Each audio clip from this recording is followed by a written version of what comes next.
All right, welcome everyone joining us on Zoom. We're going to get started in just a few seconds. So come on in, get comfortable, and welcome to all of you here in person. You've walked past the refreshments, but if at any point you need to help yourself, they will be there for the remainder of the event. So welcome to another evening lecture hosted at Fraunces Tavern Museum. This one is being brought to you by the New York Genealogical and Biographical Society. Remember, if you're joining us virtually and you have any questions, please leave those in the Q&A box. We will be monitoring that. If you are here in person, just please hold your questions till we get to the Q&A period. We'll be bringing around a microphone, and we will try to get to as many of those as we can. Now, as always, the views of our speakers are their own and do not necessarily represent the views of Sons of the Revolution in the state of New York or its Fraunces Tavern Museum. Now that that's all out of the way, please join me in welcoming Todd Hirsch, the Director of Programs and Partnerships at the New York Genealogical and Biographical Society, who will tell you a bit about their upcoming programs and introduce tonight's program.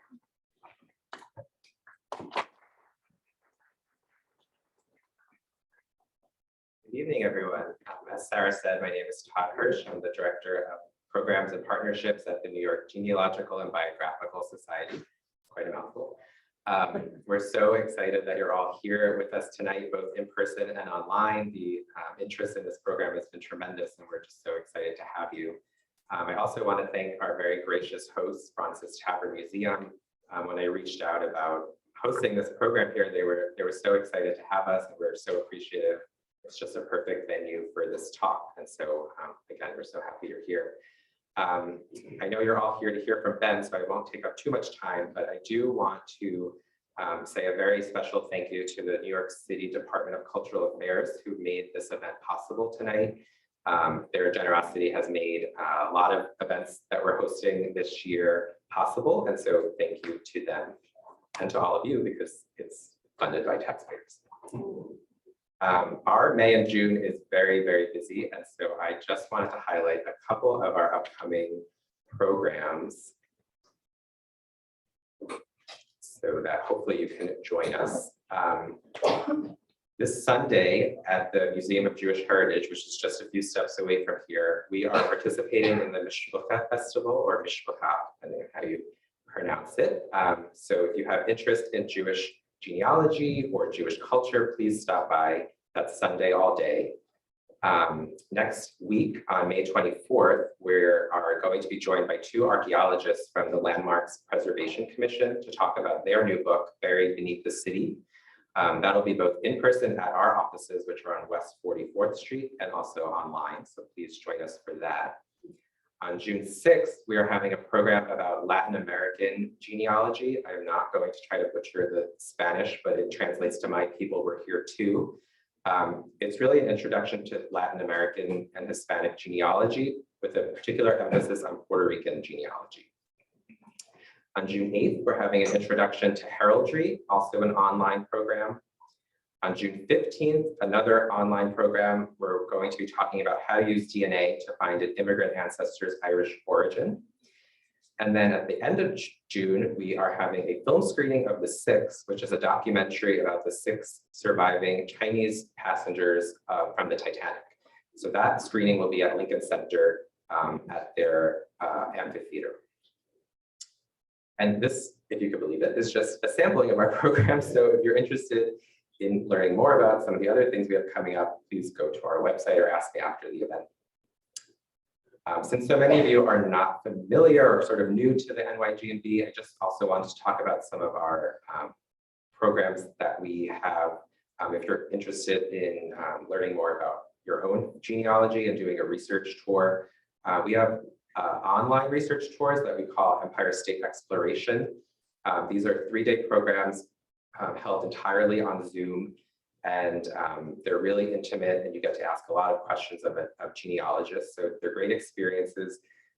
In June, we have one focused on New York City genealogy. In August, we have one on New York brick walls, so if you have a question that you just have spent years trying to figure out the answer to, bring your question to us in August. In September, we have a program on the Hudson Valley, and then in November, we have one on New Englanders in New York, because that was a very popular route of migration. We also have in-person research tours. In June, we're going, I told you June's busy. We're going to the Genealogy Center in Allen County, which is in Fort Wayne, Indiana. And then in October, we have our annual trip to Albany, where we will explore the New York State Library and the New York State Archives. We are also going to Europe. In September, we are going to the Palatine region of Germany. We'll be going to Speyer, we'll take a Rhine River cruise and also explore some local vineyards. And then in October, we're going to Scotland, where we will be going, we'll stay in Edinburgh, but we'll also take a day trip to Glasgow and visit some great sites in Scotland. So a lot going on. Please visit our website, reach out to me. You can email education@nygbs.org if you have any questions about any of these upcoming programs, and we hope to see you at a future event. So now I'm going to introduce our president, Joshua Taylor, who is going to say a few words, and then we'll get to the program. Thank you so much.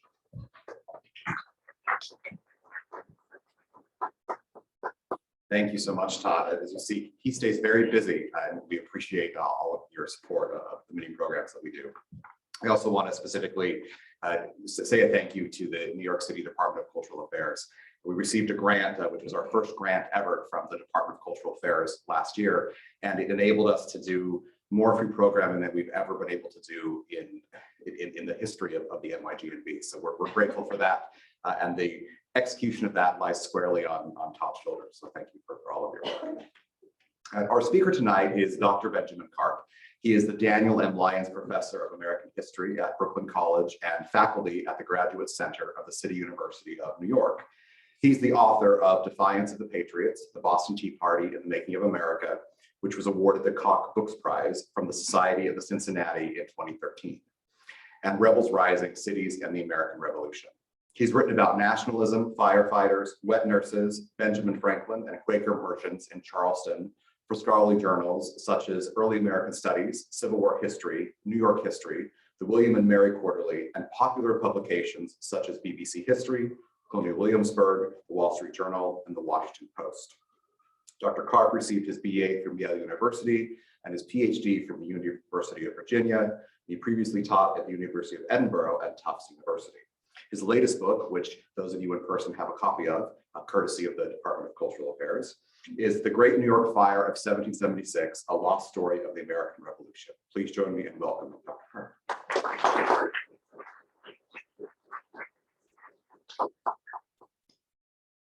Thank you, Josh. It's really a pleasure to be giving my second talk in less than a year on behalf of the New York Genealogical and Biographical Society, and also to be back here at Fraunces Tavern, where I've given at least one, maybe two talks before. You can watch the other one because C-SPAN was there too. So, but yeah, and thanks to all of you for coming out, and to those of you online who are still in your slippers. Thank you for joining us. Thank you for joining us today. I used to say pajamas, but now I wonder whether that's too suggestive. All right, let's. Oh, I should pull up my thing, shouldn't I? Nobody bothered to put my PowerPoint up here, so let me just pull that up. Here we go. Okay. So yeah, this is the book that you have in your hands. So the talk that I'm giving today is designed to be for an audience of genealogists, and specifically an audience of genealogists who might be interested in looking at marginalized people in history, people who I'm not sharing. Sorry. Well, luckily.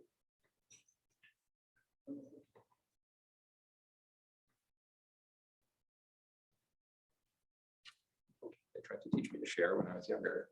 Clearly the lesson didn't take.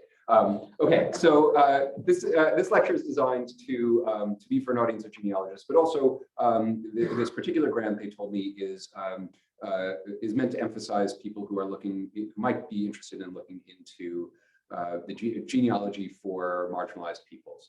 And of course, this is something that historians are try to do this kind of research too, to recapture the lives of marginalized peoples who weren't writing their thoughts down as much, who don't appear in the records as consistently, etc. So I had to do a little bit of that work for this book. And so although my book talks about a lot of things having to do with the fire of 1776, this particular talk will be emphasizing that. What's really exciting about being able to give this talk here at Fraunces Tavern is that we are mere steps away from where the main action of this book happened. Of course, the first chapter of the book is all about revolutionary New York City and colonial New York City. And so you would be able to read about taverns as places where people organize themselves politically on behalf of the resistance movement against the Acts of Parliament, or, conversely, in favor of the British Crown, if you were a loyalist on the eve of the American Revolution. So it's really exciting to kind of be in this space, be at this site, and be thinking about how the politics that led to the revolution, what things were then like a year or two later when New York City was at the center of a war, right? So, so this book, the main purpose of it, of course, is to uncover the movement behind a singular but relatively unknown moment in the American Revolution. This fire that almost destroyed New York City on September 21st, 1776, which is really just a couple of months after the signing of the Declaration of Independence. At the time, Manhattan was at the center of a violent and uncertain civil war, the factious process of nation-making and state formation, and the clash of two armies who did not always act in accordance with Enlightenment ideals and committed things that we might call atrocities. And this was something that we would see on both sides. 6 days before the fire, on September 15th, the British had captured Lower Manhattan, which precipitated a panicked retreat by the American troops up the island. So when we're talking about September of 1776, right, we think of 1776 of this year of heroism, the year of the country's birth, et cetera, et cetera. But if you're looking at September 1776, the American cause is not in a good place. Now, I have some interesting issues that I'm wrestling with, that I wrestled with for this project. In considering the cause of this fire, most historians who have written about it in the past either threw their hands up and said, well, we may never know the truth. Or these historians believed the story that the American leadership and the Patriot press told, which is that the fire was a mere accident. Now, I can get into these disavowals. I've done that in some other talks. But you can assume that the public pronouncements of George Washington and Benjamin Franklin and Thomas Jefferson after this fire were, wasn't us. How dare you? It was a perfect retreat, etc. Most eyewitnesses, however, almost all of whom were British or supported the crown in some way, believed that American rebels had deliberately sabotaged the city 6 days after the British occupied it. So as evidence, right, there's a few things that I could point to. According to dozens of rumors throughout the summer of 1776, the Americans said that they were going to do this whenever they retreated. Although the authorities denied this, the rebel authorities denied this, and this is important, it's not clear to me that Washington and his fellow officers could have prevented elements of the army from setting the city on fire, even if they wanted to do that, which I don't think they did. Secondly, on the night of the fire, many observers said that it broke out in several places at once. Third, British forces apprehended dozens of people tampering with firefighting equipment or carrying incendiary materials or actively trying to light buildings on fire. And in a few cases, as you can sort of see in this image, the British soldiers executed people on the spot. We're not sure exactly how many, but we know that this took place. And so, based on this evidence and other evidence that I've accumulated, I argue in the book that American rebels did burn New York City on this occasion. Although it's possible that George Washington gave them his blessing, and I have some evidence that I think seriously points to that, the men and women who burned New York City, if they burned New York City, might have defied their own officers regardless. It seems clear that their aim would have been to target a British garrison and naval base, to target the property of wealthy loyalists in the city, and to target the Church of England. Trinity Church was said to have been a particular target of the fire, and this is what happened to it. This was the first of the Trinity churches. The one that now stands on the corner of Wall Street and Broadway is the third. Washington later shied away from authorizing destruction like this, at least when it came to white settlements. He was fine with burning Native American towns. But for New York City, the damage was already done prior to him having made this evident resolution. So what we have are a number of imperfect, somewhat corroborated sources, either from immediately after the fire or from several years later, identifying people who were involved in the burning of New York City. Some of these sources mentioned American captains, right? American officers with the rank of captain, trying to pin the deed on American officers and therefore, by implication, pinning responsibility on George Washington himself. Many of these sources mentioned New Englanders, in particular, New England captains or New England soldiers, which makes sense given the composition of the Army of 1776, and also makes sense given how much New England rebels had antipathy toward New York City specifically, and I can talk more about that later. So my talk today is going to focus on particular perpetrators who were identified by the sources. The first, called the first incendiary, was a woman who may have been summarily executed by British troops. The second was a, quote, mulatto man, so in other words, a mixed race man who might have been Pequot, might have been of African descent. He was part of a group of 8 Connecticut men, 2 of whom, including this mixed race man, were thrown into burning houses and killed after having been caught trying to do this. The third story I'll talk about is that of a 57-year-old New York City tavern keeper, right, in keeping with our theme here at Fraunces Tavern, who became a prisoner of war. And fourth, a Scots-Irish spy who was hanged by the British for espionage in June 1777.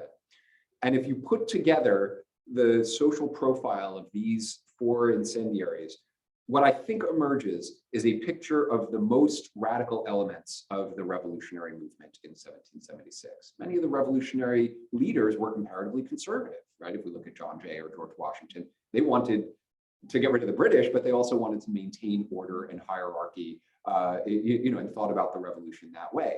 But there were other revolutionaries who, were at the kind of radical fringe, right, of the revolution, who were trying to push the envelope in various ways. So see if you're convinced by the story I'm about to tell. All right, let's talk about the first incendiary. This is one of my favorite stories. And actually, I tell her story most fully, not in this book, but in a volume of essays called Women Waging War in the American Revolution, edited by the military historian Holly Mayer. And so I have an entire essay just about her, and it's really fun. And I think I actually still have more to say about her. So as you can see here, a London newspaper reported that the first incendiary who fell into the hands of the troops, this is on the night of the fire, was a woman who had been provided with matches and combustibles. Now, this news was meant to shock London readers, who were conditioned to believe that women belonged at the home front, tending the hearth fires, not in the center of a war zone, starting house fires.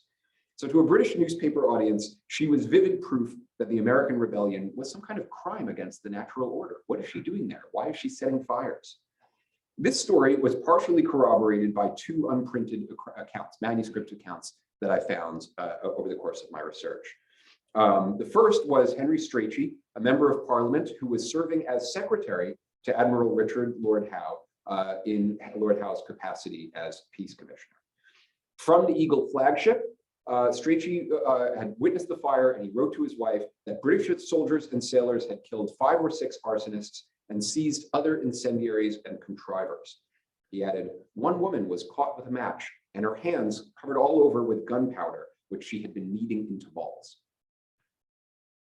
The second account was the 1783 testimony of Private George Kerr of the British Army.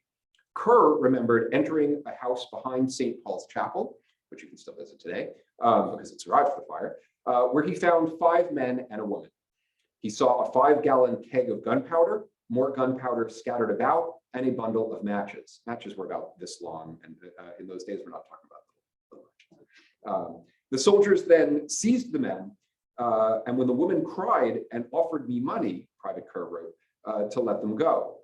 She hoped, evidently, that Private Kerr would look the other way and let her escape the clutches of the British soldiers. But instead, Kerr recalled, I took the money and I carried the 5 men, the powder, and the matches to the provost. But he left out part of the story. What happened to the woman? Now, normally, the laws of war protected women and other non-combatants, right? Soldiers were not just supposed to go around beating up on women and children. But there was an exception. If a woman were to take up arms, or if a person was to act as an incendiary, all bets were off, right? Soldiers were allowed to kill incendiaries on the spot if they caught them in the act, and a woman taking up arms could be treated, in theory, like any other soldier. So back to the newspaper account. Her sex availed her little, for without ceremony, she was tossed into the flames by the soldiers. At this moment, remember, the bonds of authority were a little bit loose in Manhattan. Civic institutions had been suspended months ago. The American army and most of the civilians had fled the town, right, in advance of the British army. And the British army had only just begun its occupation 6 days before. And loyalist civilians had only just begun to trickle back into the city and take their property back over. So in that kind of environment, I think it gave Britain license for, and especially because we're talking about in the midst of the chaos of a fire, right? That this gave license for British soldiers to punish people who they caught in the act, including a woman, in ways that they might not otherwise have done.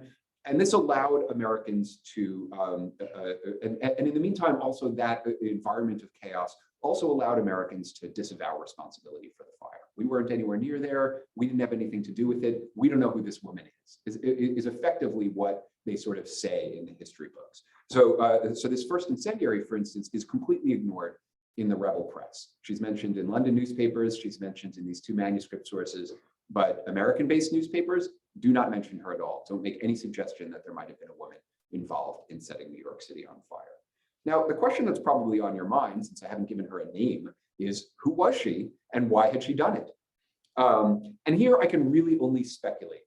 Maybe she didn't own any property in the city, either because she was too poor to own property or because she came from out of town. In either case, maybe she wouldn't have cared about setting the city on fire. I don't have a stake here, right? I don't want this city to fall into the hands of the British. I'm going to help out these men who are trying to set New York City on fire. One thing that's interesting is that the area where she was discovered, behind St. Paul's Chapel, was known as the Holy Ground, the red light district, the neighborhood that was notorious for prostitution. So maybe this woman was a sex worker, right? Or maybe, right, she was a politicized New Yorker, a daughter of liberty, who was, defending her hometown as a patriot. Perhaps as a matter of honor, she made the affirmative choice to burn houses rather than let them fall into enemy hands. So in other words, not just a chaos agent or somebody who doesn't care about property, but somebody who's willing to sacrifice New York City's property in order to avoid having the city fall into the hands of the British. And this, by the way, very interestingly, is how Edmund Burke portrayed her when he mentioned her on the floor of Parliament. And this was well before he turned against the excesses of politicized women during the French Revolution, right? So this is years before he's writing about the French Revolution. In November of 1776, he's giving this speech on the floor of Parliament, saying that women, even women who were rebelling against Great Britain, that he might admire them for their patriotic self-sacrifice. But normally, what we see in history, whether we're talking about the French Revolution or the Paris Commune or other incidents, normally what we see is women being denigrated for political participation as having done something really monstrous. But so instead we see these two contrasting images of women holding torches. They could either be patriotic and engaging in the kind of noble self-sacrifice that you expected from women and men in a republic, or you could say, oh no, these women are going against the natural order and they are monstrous. They should have snakes coming out of their head in the iconographic representation of discord or chaos. So again, without knowing more about who she was, we can only speculate about which image, or maybe some other image of women, we ought to hold in our heads in thinking about the kind of woman who might help to set New York City on fire. All right, on to part two, New London's motley crew. The night before the fire, rebel forces in New Jersey dispatched 8 arsonists to row across the Hudson River. These were Connecticut soldiers, almost certainly from Colonel John Durkee's 20th Continental Regiment. One of these arsonists was a mixed race man, as I said before, and although no surviving records, I accidentally did something bad. Here, let me pull it up again. We'll hope that it's still being shared.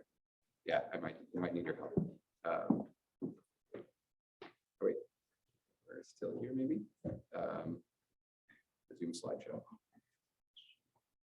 Okay, let's hope we're still good. Sorry about that. Okay. Although no surviving records list the names for this unit's rank and file, most of the men, I think, were probably from New London County, and several were almost definitely of Native American or African American descent. In 1776, most whites felt uneasy about the idea of vengeful non-white men carrying guns and torches, but Durkee, who had a storied career as a radical leader, and had commanded several people of color throughout his career during the Revolutionary War, he evidently trusted this brown-skinned soldier enough to send him on a whaleboat to burn New York. The Loyalist lawyer, John Le Chevalier Room, heard about this mixed-race soldier on more than one occasion, and his informant was none other than Colonel John Durkee himself. In June of 1776, the rebels had imprisoned Room in New York on account of his loyalty to the king, and eventually transferred him to Norwich, Connecticut. Toward the end of December, while Room was walking around out on parole, Room ran into Durkee, who was back home in Norwich recruiting men for a new regiment. And so this is after the fire, and Durkee tells Room that he had been second in command at Paul's Hook, New Jersey at the time of that fire. Then he told Room that at 8 p.m. on September 20th, 1776, he had sent 8 men in a whaleboat across the Hudson, one of which was a mulatto with directions to land behind Trinity Church among the stinkweeds. Room understood from Durkee's story that the expedition's design was to set fire to the city. Durkee then saw the fire breaking out in several places, and then 6 of the men only returned in the boat. One of the white men and the mixed race man had been thrown into the fire and burnt to death, the mulatto into Ames' house in Broad Street, right? I crossed Broad Street on the way here from the subway, right? So right around the corner, right, this mixed race man met his death. Now, granted, this is a secondhand story told many years later, but there is some semi-corroboration for this story too. A couple of contemporary accounts from 1776 mention a boat full of incendiaries rowing across the river from New Jersey.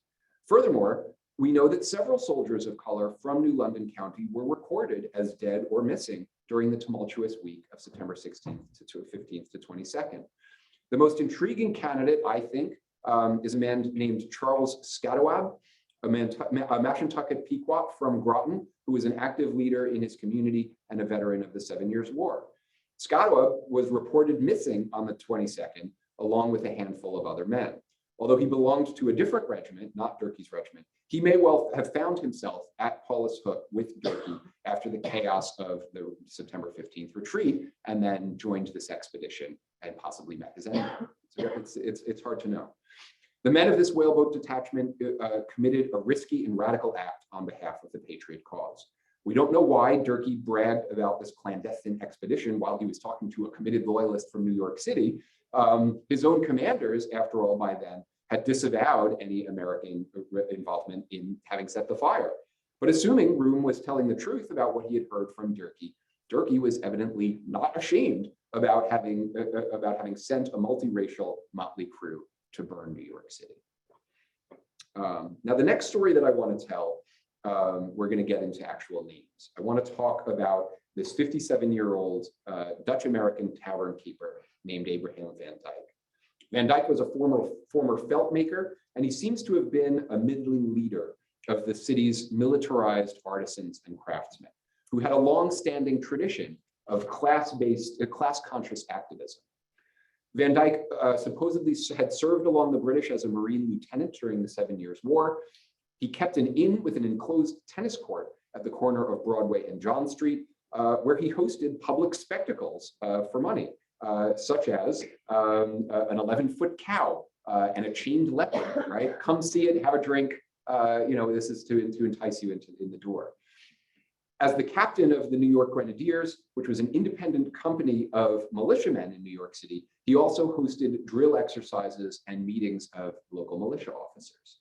When the war broke out and British troops evacuated their barracks on June 6, 1775, so over a year before the fire, a crowd of rebels stopped the British soldiers, confiscated their spare weapons that they were trying to cart out of town, and then hid those weapons in Van Dyck's tennis court. During the summer of 1776, Van Dyck's grenadiers helped to build a circular battery on the Hudson River, and they also harassed a Loyalist wine seller named Christopher Benson, causing him to have to flee for his life. And then this regiment of grenadiers was folded into the Continental Army. Now, when the British took Manhattan on September 15th, most of the American army fled northward up Manhattan Island to hang out in what's now Harlem and Washington Heights. But Van Dyck himself was left behind. According to a friend, General Alexander McDougall, an important New York City patriot, McDougall is writing a couple years after this.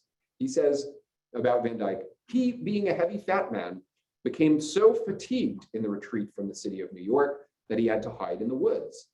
British troops then swarmed over the island and cut off his retreat to the northern part of Long Island.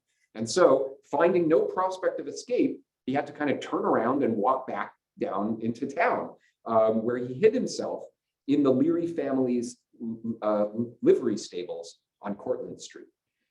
He then, and this would have been what his uniform, looked like.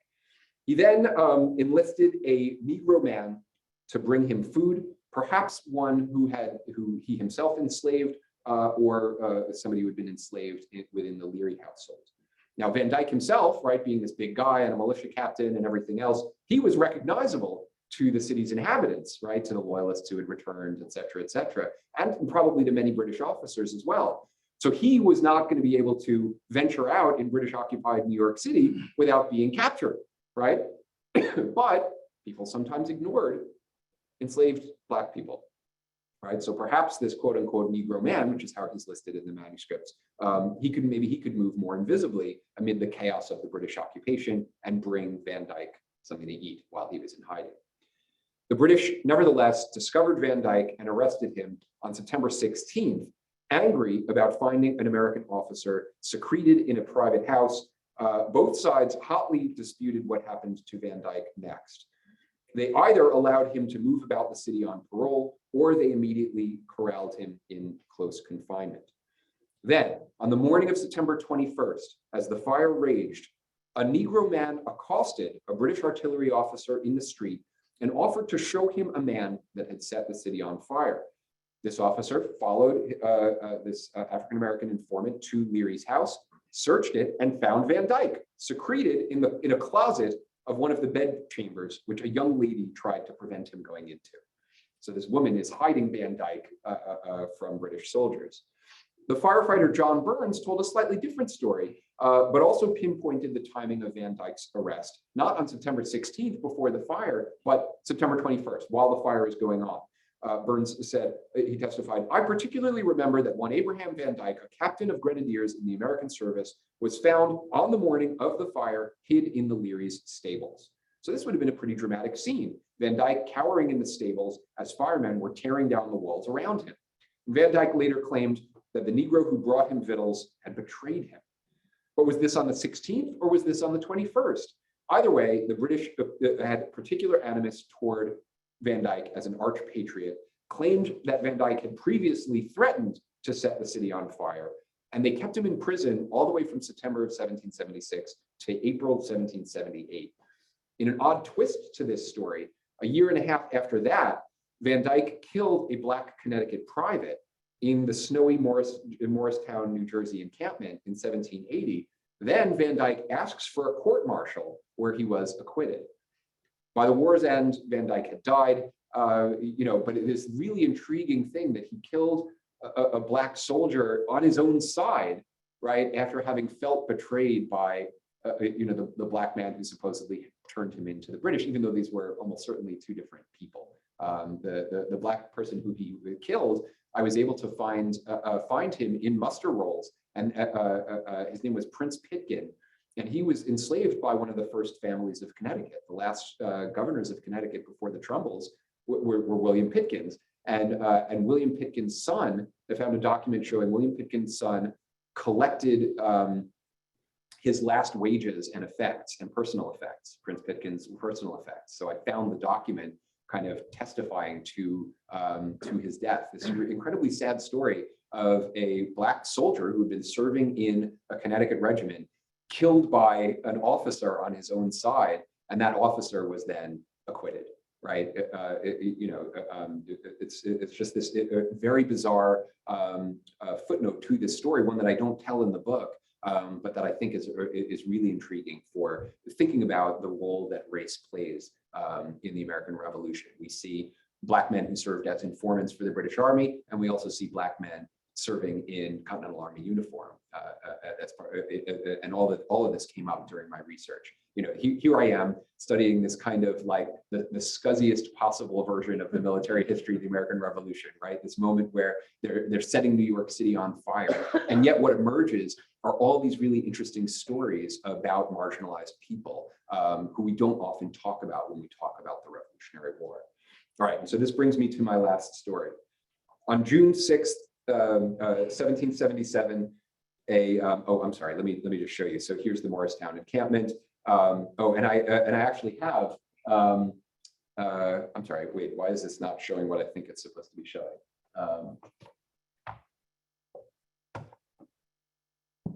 I appear to be stuck. That's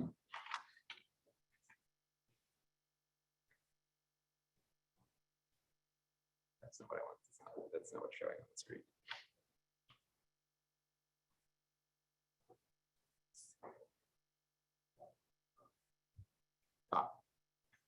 That's right. Okay. So sorry. Yeah, I'm going to have to advance some slides.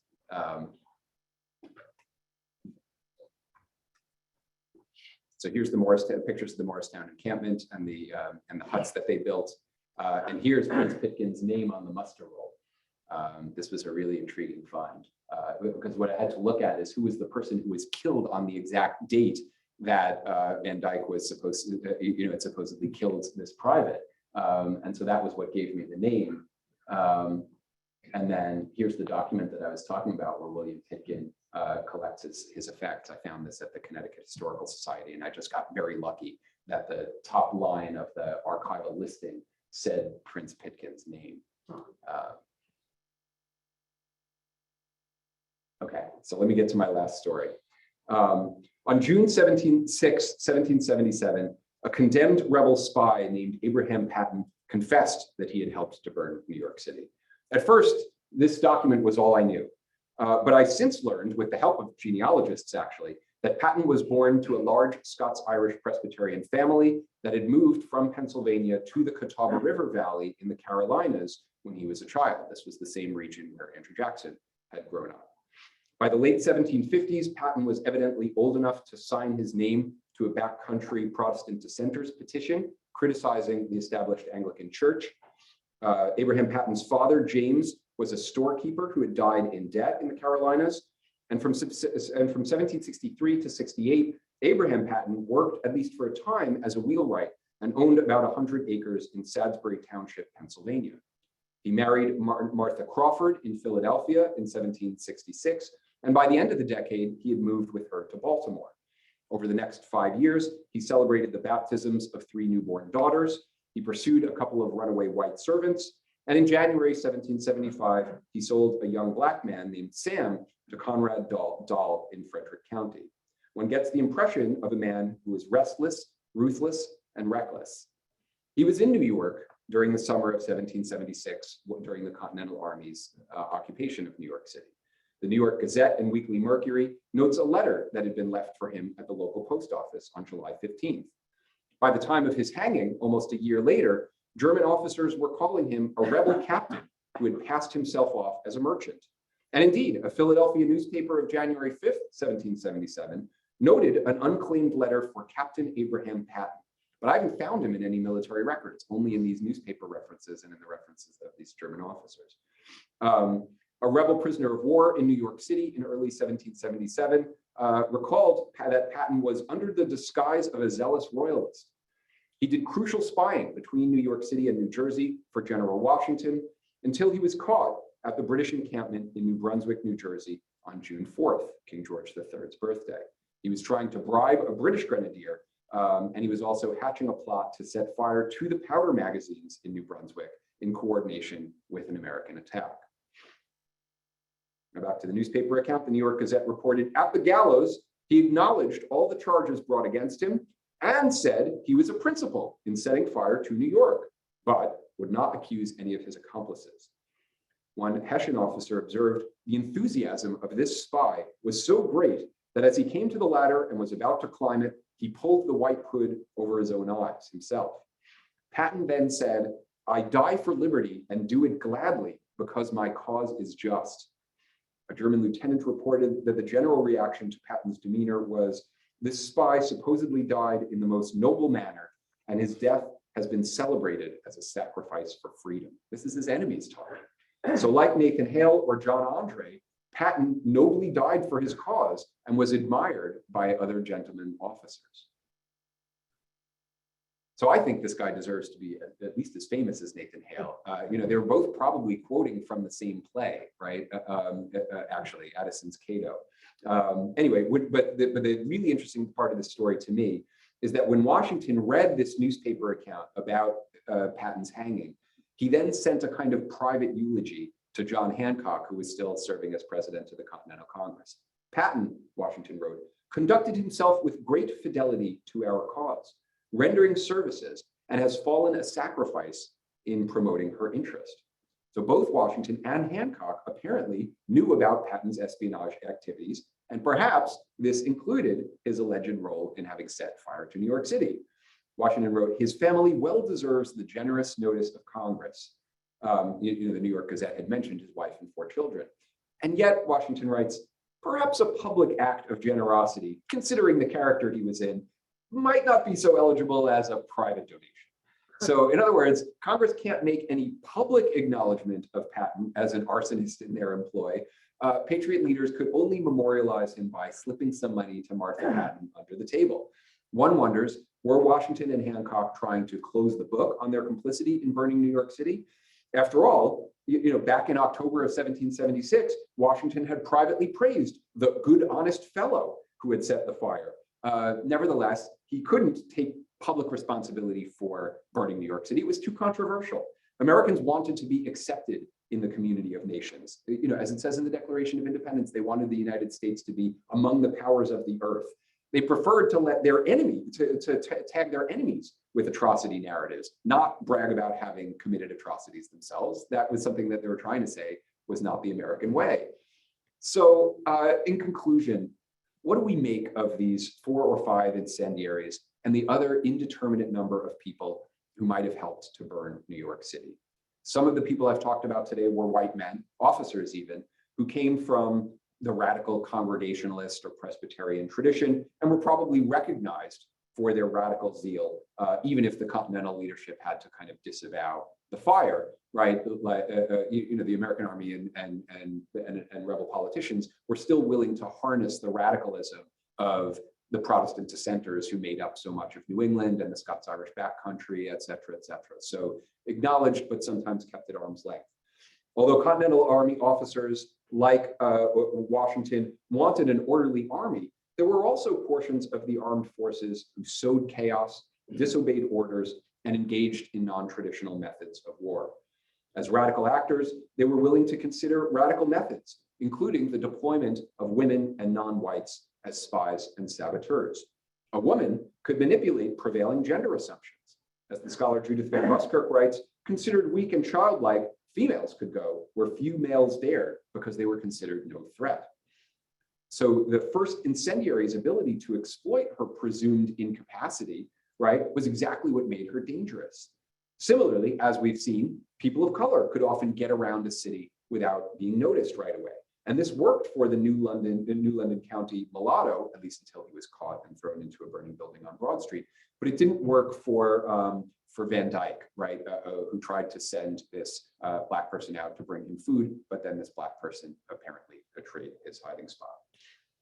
The American rebel leadership had every reason to ignore the participation of non-whites and women in the revolutionary movement, even as they were at pains to disclaim any responsibility for the burning of New York City. For decades now, neo-progressive historians of early America have identified class consciousness amidst the political revolution that detached America from the British Empire. These historians have tried to locate different sources of American radicalism: New York City's artisan class, the somewhat communitarian ethos of New England, the Scots-Irish Presbyterians of the backcountry, and people of color. Some of these groups formed the core of the revolutionary movement, while others, including women and non-whites, were kind of kept at arm's length. But it's worth remembering that the elite-led revolutionary movement, however conservative, also contained these more radical elements. And it's my hope that I will convince readers that this radical fringe did its utmost to burn New York City to the ground in 1776. So that is it for my prepared remarks. But I have a lot more that I can say about the fire, and I'm really happy to answer any questions that people have about the who, what, when, where, why, and how of it. This is a project. This is a topic I've been interested in for 25 years. And all I'll say to the people who are here in the audience is to wait for the microphone to be brought around so that everyone can hear your question. And I know that Todd is going to be adding some questions from the digital audience as well. Yeah.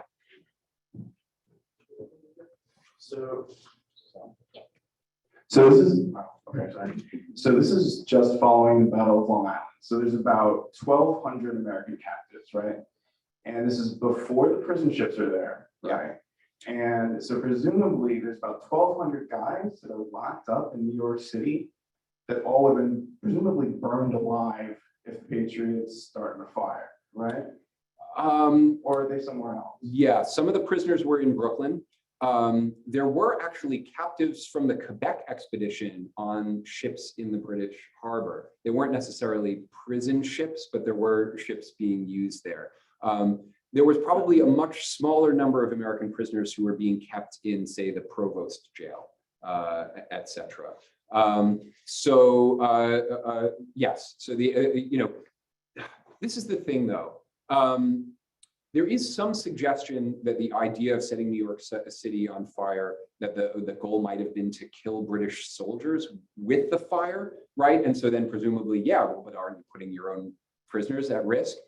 But what I would say is, for the most part in the 18th century, you could outrun an urban fire. And presumably the British, the British who were in charge of the prison, if the prison was at risk of being burned, they would have let those prisoners out, for humane reasons, and everybody would have been able to get out before the actual building caught on fire. I mean, so I didn't really get into the conditions of the fire. For people who think that the fire was an accident, one of the things they point to is how strong the wind was. If any of you have ever seen the video of the Paradise Fire in California, you know that in dry conditions, right, what's called flaming brands by fire scientists, right? The branches catch fire, the wind picks up, it can blow those flaming branches and spread a fire that way. Now, most of the houses in New York City at the time had wooden shingles. Same deal, right? That's what may have set Trinity Church on fire, although some people say they saw a person with a torch on the roof before the fire broke out. So again, there's evidence on both sides of that. But even with flaming brands, even with the spread of the wind and dry condition, for the most part, fatalities in 18th century fires are not super high, right? When we think of high fatality fires, they tend to come from a modern era in cities with really poor building codes, in conditions of crowding and heights of buildings that were much greater than you would have seen in the 18th century. So Triangle Shirtwaist Fire, the Richmond Theater Fire, where people were actually trapped in a building and killed. What you're asking, I think, is whether the Americans really would have set New York City on fire, even if it meant that dozens of their own guys might have been trapped and killed. I don't think that that would have been under serious consideration. I think that the prisoners of war might well have been able to escape before that happened. This gentleman first. Just curious, why did it take the British about 2 weeks to cross the river? And also, I forgot the timeline, was the Boston evacuation before or after? Oh, well before St. Patrick's Day in 1776. To New York. Yeah, I mean, Washington picks up most of the army, and they march. Some of them either set sail at New London and come to New York City, or they march, or I think some of them marched overland as well. So yes, at this point, when the British evacuated Boston, they went to Halifax for a little while they waited for more reinforcements and Hessian reinforcements to come in. And then they launched this 40,000 man expedition right at New York Harbor, and they take Long Island first.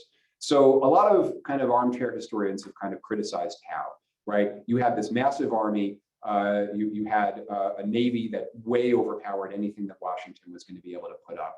Why didn't you just, kind of dominate that and crush Washington's army from the get-go? Perhaps the British could have ended the whole war right there if they had captured Washington or destroyed his army, et cetera, et cetera. But I think that there's a historian named David Smith who kind of says, well, listen, and they say, well, maybe Howe was too timid. He had witnessed the Battle of Bunker Hill, and these British troops marching up the hill, and then officers being and soldiers being mowed down by the hundreds. Maybe this made the British really cautious.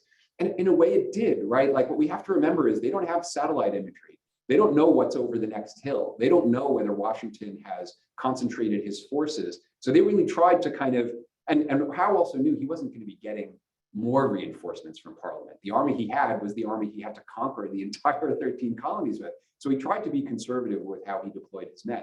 Therefore, it actually looks kind of prudent to wait a couple of weeks before you do this massive organizational challenge of getting thousands of your guys over the East River from Newtown Creek to Kips Bay, New York, in order to dominate Manhattan Island. So that's why there's the delay between the Battle of Long Island. Sure, but Washington knew that what was behind him was his own guys, right? He wasn't he wasn't having to do a hostile landing. You see what I mean? And he takes advantage of the weather and he's able to escape. So Washington gets very lucky, whereas Howe was trying to be very cautious. There's this gentleman up front, I think, who has. And then we'll take a question after that from online. Sure. I read a while back that just before General Wolfe captured Quebec in the French and Indian War, he had his soldiers sail up and down the St. Lawrence River, burning all the French towns to put pressure on the Quebec garrison. And I'm wondering whether some of the soldiers who served in New York in 1776 served under Wolfe earlier and could have been involved in the burning of these towns. So was the British engaged in a little hypocrisy regarding arson? There's some background that I can give you about incendiarism for sure. There's actually a closer example, which is that when the Americans invaded Canada in 1775, 1776, they burned to the suburbs of Quebec then too. So that was a sort of typical thing to do. You've got the fortified part of Quebec, and then you've got some of the outlying places that were more vulnerable. There are lots of reasons to burn civilian homes during war. Maybe there's a sniper in that building. Maybe they're just in the way of of what you're trying to do. Maybe you want to do it to intimidate the other side. It was one of those things where, according to your Enlightenment values, you tried not to do it, and you said, well, we don't do this wantonly. We only do it, because we have a very good reason. But on the other hand, so on the one hand, you say it's not an enlightened thing to do, but on the other hand, 18th century armies did it all the time. So one of the reasons why I think New Englanders were particularly keen to burn New York City in 1776 is that they wanted revenge for 3 towns that the British had already burned. One was Charlestown, Massachusetts, during the Battle of Bunker Hill, which you could see from Boston, like this entire town of hundreds of buildings burning, and the British soldiers set it on fire because there were Americans taking potshots at them from the civilian houses. The second was Falmouth, Maine, in October of 1775. And the third was Jamestown on Connecticut Island, within sight of Newport, Rhode Island, which was the 5th largest town in the colonies. The other fire, and this is really interesting, right? So the Declaration of Independence complains about King George III having burnt our towns. The 4th major fire that happened before the burning of New York City, well, there are a couple of others, but the 4th major fire was the burning of Norfolk, Virginia, which was the 6th largest town in the 13 colonies. The British began cannonading it on New Year's Day, and they burned about 15% of the city. And then the rebels sent Virginia and North Carolina militiamen in, who then burned the rest of the town, burned 85% of Norfolk. But you know what it says in the newspapers? The British burned Norfolk. And and Washington and others then write, oh my gosh, right? Like, we thought this was just going to be a New England cause, but now with a southern town having been burned, all sorts of Southerners are also going to join the movement for independence, because of course this was 6 months before July 4th. So there were elements of the American army who thought that it was the British who were the destroyers, And they may have been looking for revenge on the early morning hours of September 21st, 1776. That may have been another motivation for burning New York City, in other words. Getting a lot of questions online. Okay. So Donald has read your book, and he said you placed the hanging of Nathan Hale into the background of the fire. Can you elaborate more on Hale? Yeah, so a lot of people associate Hale with the fire because he was hanged the day after the fire on September 22nd, 1776, basically up the road from New York City. And so there is speculation that, well, did they hang him because he was a saboteur and they accused him of having participated in the burning? But historians, I think, have concluded that he hadn't made it all the way to New York City, and so he couldn't have been involved in the fire. There was one historian, somebody who used to be the Civil War veteran, who used to be the curator of Morris Jumel Mansion in Upper Manhattan. He wrote a book called The Jumel Mansion in the early part of the 20th century, where he says that Nathan Hale was the New England captain mentioned in Loyalist newspapers who had been caught and killed for having set New York City on fire. I don't think that that's true. I don't think Nathan Hale was involved in burning the fire. Some historians have speculated, well, maybe he wasn't directly responsible for the fire, but the British scapegoated him anyway because they were so mad about New York City having been burnt. I think it's just that, they caught Nathan Hale, they had him dead to rights. He confessed to being a spy. The British kind of had no choice but to hang him. The really interesting thing, it is interesting that they kill some people on the spot by throwing them into burning buildings or bayoneting them to death on the night of the fire. And it's interesting that they hang Nathan Hale. What's really interesting, though, to me, is that the British evidently took a bunch of other people prisoner during the fire or immediately afterwards. Some say they rounded up 20, some say they rounded up 100 or 200. But the really interesting thing is that they appear to have let most of them go. And so a lot of historians have pointed to this and said, the British had nothing. They had no good evidence. They had to just let all of these people out. But I think the British basically concluded, look, we already killed and punished a few people on the spot. We made an example, right? We don't have fantastic evidence about the rest of these people, and we're trying to make nice and reconcile the Americans to their allegiance. Let's just let them go, right? That's really the only choice we have. We're not going to be able to come up with some kind of trials that are going to satisfy everybody. And we don't want to kill an innocent person, execute an innocent person by mistake. So we're just going to kind of let them go. Executions during the Revolutionary War, they happened, but they're not that common. And, 18th century criminal justice basically said, you don't hang everybody in sight. You hang one specific person to make an example of them in the hope that that will cow everybody else, right? Make them stop thieving, make them stop spying, whatever else it is. So I do have some interesting things to say about people who were executed or captured after the fire. And so I have a whole chapter about that, actually. Jane asked, how many incendiaries have you been able to account for either by name or by reference in a newspaper or another source? Yeah, I have kind of deliberately kept this vague because what we have is this patchwork of sources, right? And nothing that's incredibly definite. There's some suggestion that a man named William Smith, how am I going to track down a name like that? Have been responsible for setting the fire. The really interesting thing is there's a loyalist who reads that in a newspaper over in London, a guy named Samuel Kerwin, and he's like, William Smith, I know who that guy is. And the guy he's talking about is Abigail Adams's brother, who is a bit of a kind of drunk and ne'er-do-well, actually. And I actually don't know where Abigail Adams's brother was during the fire. He might have been around there, but that newspaper account says that he was killed during the fire. And that William Smith, Abigail Adams' brother, didn't die in September 1776. So it can't be that guy. But what am I supposed to do with a name like William Smith? Another one, and this one I actually have more definite information about. His name is Richard Brown. You want to talk about it being a genealogist, right? And trying to track these names, really difficult to do. Now, I think I know who that guy is, that he was a Pennsylvania officer. He also, interesting story, captured during the Battle of Long Island. What's he doing, being caught supposedly having set the fire? Was he let out on parole? And so he was wandering the streets when the fire began. And so he actually could have been one of these incendiaries. Hard to know, but also I think someone who was evidently killed on the spot. So I only have a few definite names like that. The rest of what I have are suggestions and things that I'm trying to put together. And I don't even have a definite number for the number of incendiaries that were killed. Maybe it was 8, is what I say in the book, as many as 8. Someone asked a 3-part question. Can you describe a bit more about the destruction that occurred? What efforts were made to extinguish the fires, and what endangered properties were saved? Yeah, so I should give this basic statistic. About 20% of New York City was burned during this fire. I calculated this with the geographer who made up the 3 maps that I have in the book. I think about 20% of the urbanized part of New York City was destroyed by this fire. I'm sorry, can you ask the other 2 questions again? What efforts were made to extinguish the fire, and what properties were saved?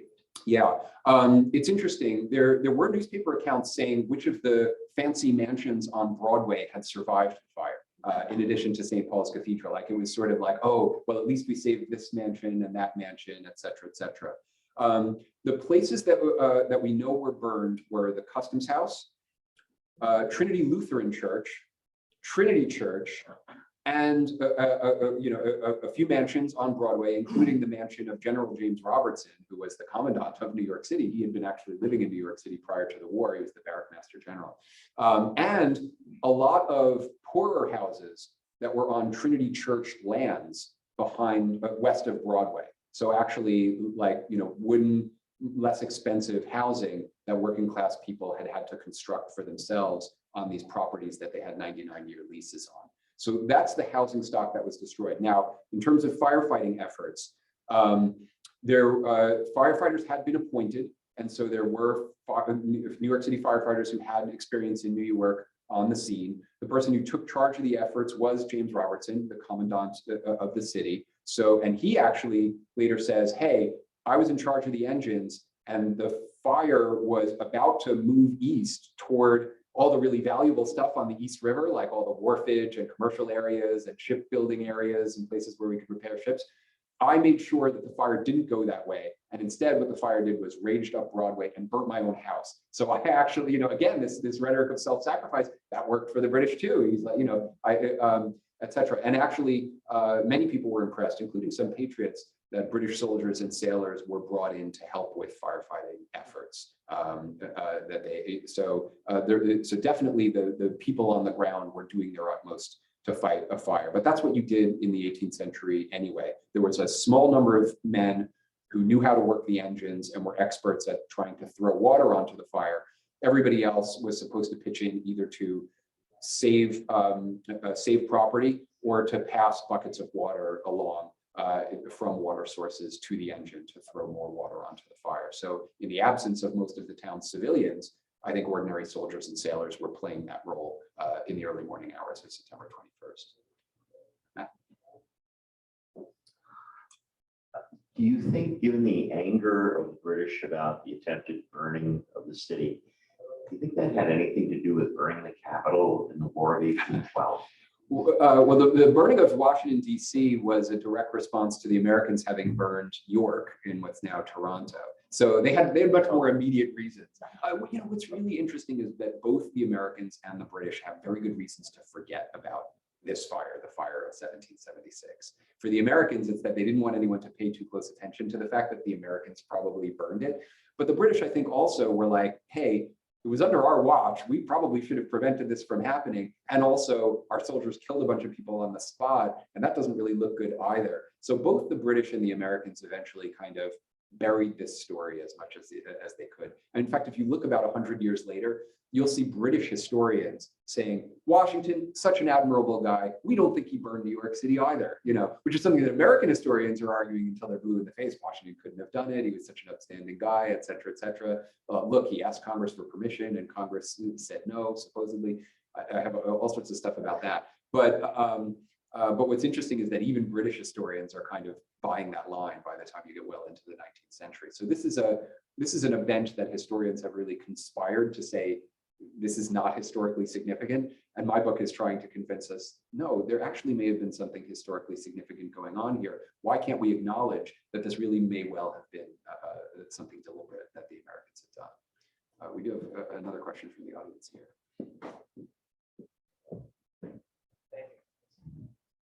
So do we know in 1776, what percentage of New York was Loyalist? Which might give us a sense of what the political leanings were within the city. This is a matter of hot dispute among historians. It's pretty well known that Brooklyn, much of Queens, and Staten Island was very Loyalist. Other parts of New York State were quite mixed. New York City itself, right, like pre-1898, right, New York City is just Manhattan. New York City seems to have had elements, like all of the big cities, of both ardent Loyalists and ardent patriots. You know, we didn't have Gallup polling back then, and we can't see into people's hearts. And so it's very difficult to know like what percentage. We know that a lot of that New York basically helped found the Sons of Liberty actually in the aftermath of the Stamp Act crisis of 1765. We know that many of the great crowd leaders like John Lamb and Marinus Willett and Isaac Sears, you know, marched off to war, right, joined the Patriot Army, Alexander McDougall, right, you know. So we know that there was a strong patriot contingent, but we also know that there were plenty of Loyalists in New York City who said, hey, we've got a good thing going trading with the British Empire. Why would we want to give that up? And then there were plenty of people in between probably who were trimmers and just wanted to be left alone, right? So it's very difficult to kind of say what were the firm political commitments of this person versus that person. There are some people who want to claim, in part because New York City was the last place that the British evacuated, that New York City was a uniquely Loyalist place and a center of loyalism. That is what it became during the Revolution, but it's not necessarily how everyone felt in, say, 1775. So, you know, the answer, like, and there are historians who claim, hey, you know, New York City had just as ardent a patriot movement as Philadelphia or Boston did. But the reality is that New York was a mix. What a lot of New Yorkers mostly cared about was business.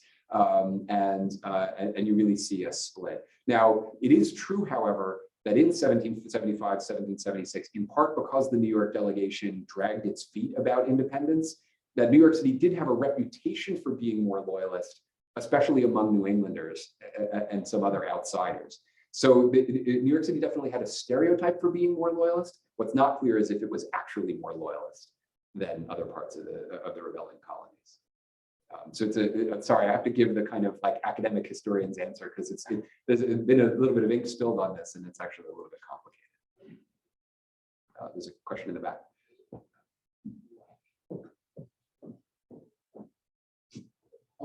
I read the book, I liked it a lot. Thank you. Right from the beginning, it seemed like you were given evidence that the Americans did it, and it seemed like you came to that conclusion. So why do a lot of historians and authors say nobody knows what happened or who caused it? Yeah, I mean, historians are a cautious bunch, and they should be, right? You know, there's the old journalist saying, if your mother says she loves you, check it out, right? Historians try to bring that level of skepticism, you know, and so I think that explains it to some degree. But actually, I have my own little, like, kind of like, there are two mustache twirling villains about why historians think that the fire was an accident. The first is Washington, right? Some of the first documents, primary source documents published from the Revolution were from Washington's papers and Congress's papers in the 1780s, right? In the 1780s, they published the correspondence between Washington and Congress where Washington says, hey, the British are about to take New York City. Should I leave it for them intact or should I burn the place before I leave? And Congress supposedly says, don't do it. Now, whether they also sent him a private letter that said, go ahead and do it and burn this letter too while you're at it, we'll never know. And I can't argue from an absence of evidence, but it is true that every historian who writes about Washington points to that exchange and say, well, see, Washington didn't do it. When the fire happened, he was 7 miles away. He had, you know, he was a great guy. He wasn't a Napoleon or a Caesar or a Cromwell. He had asked, you know, the civilian authorities permission. The civilian authorities said no. Not only did Washington obey him, but apparently all of his men obeyed him as well. Although if you look at the army of 1776, it's incredibly mutinous, tons of desertion, and a lot of disobedience. And Washington is asking, hey, can I up the whip count from 39 lashes to 100, you know, because my soldiers are so disobedient? Do we really think that all these soldiers listened to Washington, even if Washington were inclined to say, don't burn the city, which he wasn't, right? He says, you know, he later writes to his cousin, and this letter wasn't discovered by historians, well-known to historians until the 1940s. He writes to his cousin after the fire, I think that Congress telling me not to burn New York City was one of the worst mistakes it's ever made. However, Providence or some good honest fellow, by which he means God or some good honest fellow, has done what we weren't going to do ourselves. So Washington knew that burning the city was a good idea. And his only regret was that more of it didn't burn. He says, however, enough of it remains to answer their purposes. So again, like you can put a lot of stock into Washington asking Congress's permission and Congress saying no. I kind of think it needs to be taken in a wider context. The other culprit is another New York City tavern keeper named David Grimm. David Grimm was a German-American. He's serving, he's actively involved in the Lutheran Church. He's serving drinks to the Hessians throughout the war. And he's done these really beautiful maps of New York City that a lot of historians have relied on. And they kind of have characterized David Grimm as this kindly old antiquarian. And Grimm has this account of the city that really makes it look not only like that the fire was an accident, but also that the British were very arbitrary in the people that they had executed on the night of the fire.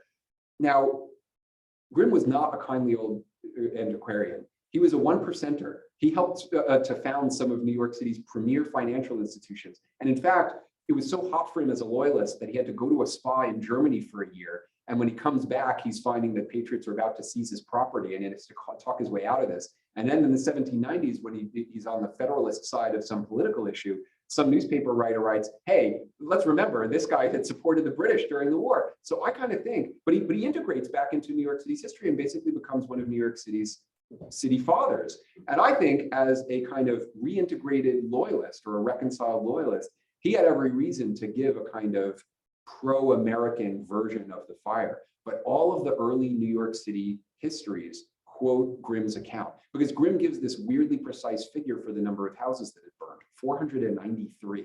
I don't know where he gets that, but he had been there and he was this old guy telling this story in the 1820s. Everybody believes him. I mean, I really think it was probably closer to 800 buildings. But again, because he has this weirdly precise figure, historians from the 19th century onward looked at this guy and been like, oh, here's a particularly trustworthy source. Let's repeat that one over and over in the Johnson volume, in the Stokes volume, in the Valentine's manual, in Booth's history of New York City, and every older 19th century history of New York City repeats that story over and over. So I think because of David Grimm and Washington, there's been enough disinformation and noise in the sources that have kind of led historians to be like, I don't really feel confident going out on a limb and saying that the Americans burned New York City. So I'm sorry, it's a long answer, but it's something that like I've had to fight my way through. I have this long, like 12,000 word historiographical essay, and then I was trying to like keep the book a little tighter, so I cut it. But I've tried to make it come back in some online pieces that I've written, which I can point you to. They're freely available. I think we have time for one more question. Sorry, we're not getting to all of them. There's a lot. But Lydia said that you mentioned in the beginning of your talk that Washington had no problem burning down Native American settlements. Yeah. And she was wondering if you had evidence of that, and that if he did that maliciously. She was just curious. I mean, the biggest evidence is the Sullivan-Clinton expedition of 1779, where he orders units of the Continental Army to go into Iroquois country and burn as many towns as possible. They burn cornfields, they burn frame houses with glass window panes that the Iroquois had constructed. The Iroquois themselves fled in advance of this, but the design, the point of this expedition was to send the Iroquois or the Haudenosaunee people fleeing and hungry into to Fort Niagara, where the British would have to support them. And the other goal was to dispossess the Iroquois of their lands so that that space could be made for white settlers. There was a similar expedition against the Cherokee in 1776, not ordered by state authorities, not necessarily by Washington himself. But the best evidence of Washington, whose Iroquois name was Concatorius, or town destroyer, which was actually a name that had been given to his great grandfather. But the Seneca leader, corn planter, later says to Washington in 1790, like, it used to be that when we said your name, town destroyer, like small children would cling to the necks of their mothers in fear. And this was Washington's reputation among the indigenous people. But was he doing it maliciously? Historians don't necessarily like to talk in terms of good and evil, but part of the goal of the revolutionary movement and Washington, the Western land speculator himself, right, was that the white settlers of America wanted to push past the Appalachians and begin settling, indigenous land. And they use the Revolutionary War as their ticket to do that. They get a Treaty of Paris that gives the Americans claims to all the land east of the Mississippi. And and what white settlers are going to spend the next few decades doing is doing their best to push the Native Americans off of that land and appropriate it for themselves. That's part of what the revolutionary movement is, frankly. We can have disputes about, from the 1619 Project about to what degree the American Revolution was in support of slavery. I think you can kind of go both ways with that, actually. But as far as possessing Indian land, that is definitely a goal of much of the revolutionary movement. People talk about the Stamp Act and the taxes. What they don't talk about is the Proclamation Line of 1763 as also having been a major cause of the revolution. These Western settlers who want to get the British out of their way and begin appropriating this land. The British were trying to kind of keep peace on the frontier because they had just fought the 7 Years' War and didn't want to get involved in more of this kind of expensive frontier warfare. But the colonists themselves are like, we don't care about your geopolitics. We just want to squat on this land, speculate in this land, carve up indigenous land for ourselves. That's all we have time for. Okay, well, thank you everybody for these great questions.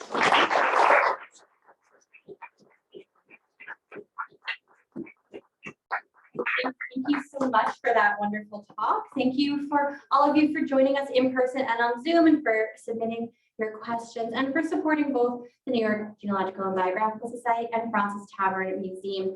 We heard a bit at the beginning of all the wonderful upcoming events you can have with the New York Genealogical and Biographical Society. If you're interested in Fraunces Tavern's events, you can visit FrancesTavernMuseum.org. If you want to hear more about Loyalists in New York City, our June lecture, Monday, June 12th, is going to be on that very topic.